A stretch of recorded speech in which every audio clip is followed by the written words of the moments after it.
Coucou tout le monde, on se retrouve aujourd'hui dans une nouvelle vidéo pour un speed drawing ou plutôt un speed painting puisque je vais juste faire de l'aquarelle. Vous verrez que dans cette vidéo je ne vais pas vous expliquer comment je fais, je vous laisse regarder les images, mais je vais répondre à quelques questions que vous m'avez posées. J'ai décidé de lancer une petite FAQ, donc il y avait pas mal de questions donc je ne vais pas pouvoir répondre à tout le monde, mais c'est parti pour répondre à vos questions que vous m'avez posées.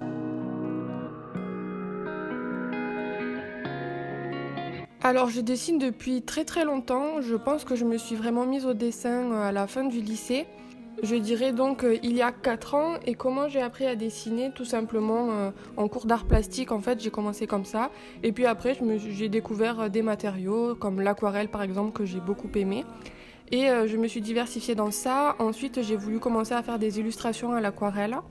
Et j'ai découvert du coup le monde de l'illustration, ce qui m'a amené ici aujourd'hui à dessiner sur tablette graphique, que j'aime beaucoup, mais j'aime tout autant peindre à l'aquarelle.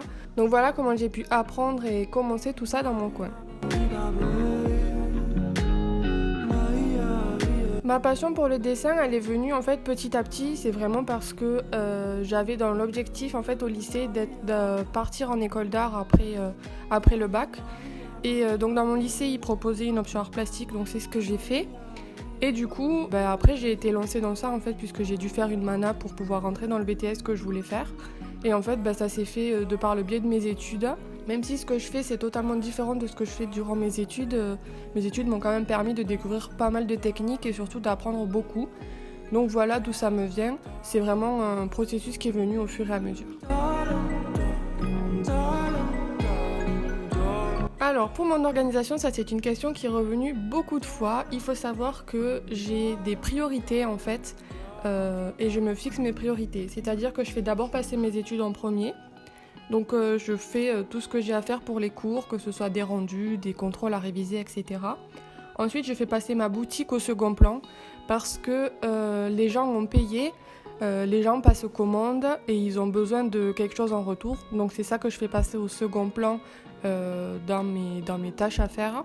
Et ensuite je m'occupe de YouTube parce que là c'est un loisir que je fais à côté. Ça ne me rapporte pas assez pour pouvoir le faire passer au premier plan par exemple. C'est vraiment un loisir ça. Et du coup voilà, quand je mets en place mes priorités et comment je m'organise, après il n'y a pas forcément de secret. Je suis quelqu'un qui est très organisé. Je sais faire la part des choses et je sais me concentrer pendant un certain temps. J'arrive à ne pas être divertie par mon téléphone ou par le fait qu'il y ait un truc qui passe à la télé, par le fait de sortir tous les soirs. Donc non, pour ça je suis quelqu'un qui a été éduqué comme ça, qui est très organisé et du coup qui sait faire passer ses priorités. Et pour l'instant tout roule, donc pour moi ça me va très bien.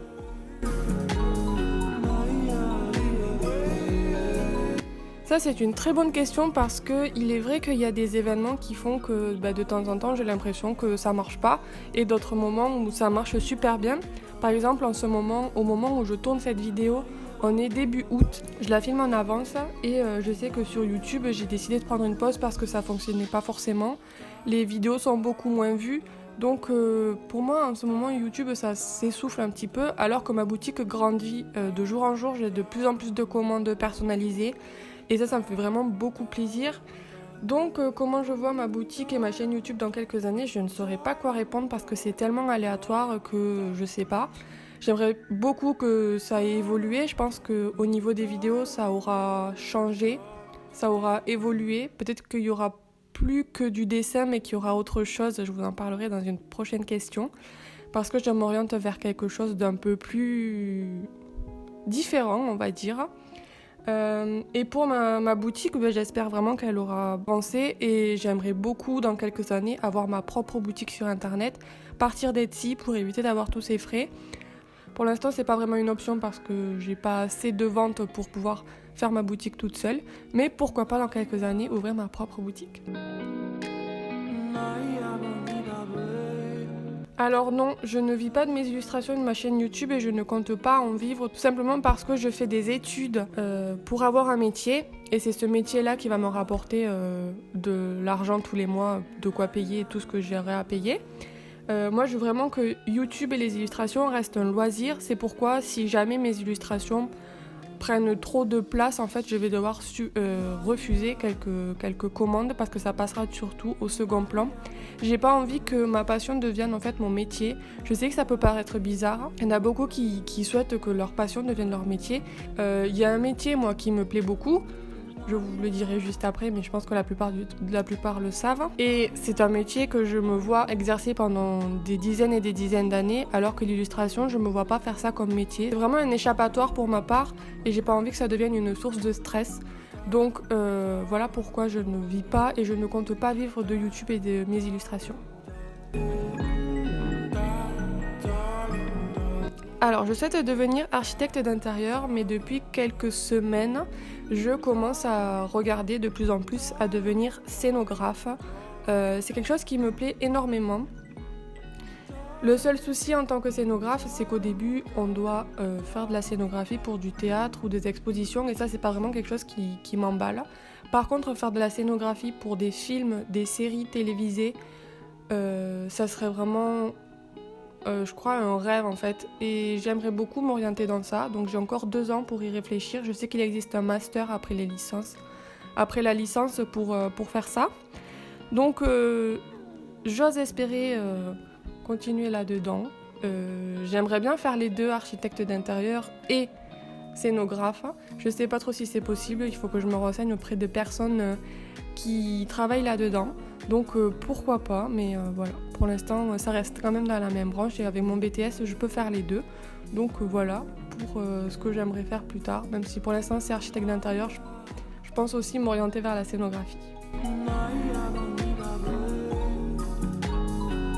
Donc comme je l'ai dit précédemment, au plus profond de moi, j'aimerais beaucoup faire de la scénographie pour le cinéma, parce que le cinéma, c'est un monde qui m'intéresse beaucoup, mais pas dans le sens où j'ai envie de devenir actrice ou quoi que ce soit, vraiment dans le sens où les décors des cinémas, je trouve ça super. J'ai vu des interviews de personnes qui disaient qu'il fallait que quand on fait ce métier-là, il faut trouver les moindres meubles qui vont avec l'époque concernée. Enfin, c'est vraiment quelque chose qui me plaît beaucoup.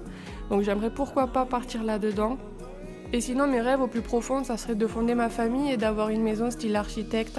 C'est quelque chose qui peut paraître sans importance pour certains, mais moi, c'est vraiment quelque chose qui me donne envie et que je veux gagner ma vie pour ça, pour avoir une maison qui me fait rêver. Parce que j'aime beaucoup l'architecture, l'intérieur, le design d'intérieur, et pas avoir une maison de monsieur et madame tout le monde, mais vraiment avoir ma propre maison que j'aurais totalement imaginée, et ça serait vraiment un de mes rêves les plus fous, je crois.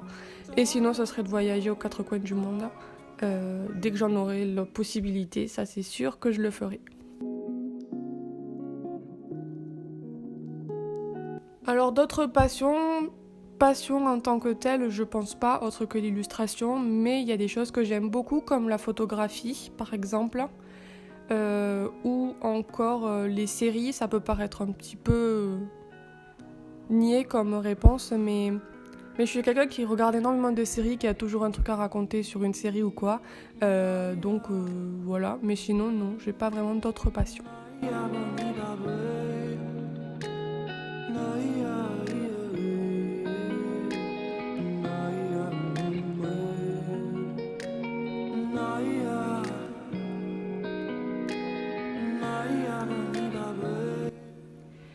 Du coup voilà, ma vidéo est terminée, mes réponses à la FAQ également. J'espère que ça vous aura plu, que vous aurez pu en découvrir un peu plus sur moi, que la vidéo également vous aura plu.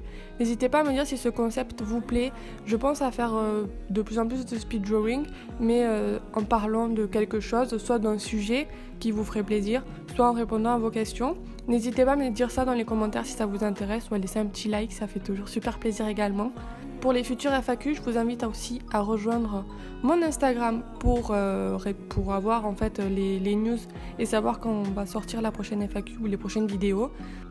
Je vous laisse dans la barre d'infos le lien de ma boutique Etsy si jamais vous êtes intéressé par mes illustrations. Je vous fais des très très gros bisous, merci d'avoir regardé cette vidéo jusqu'à la fin et on se dit à très vite. Bye bye.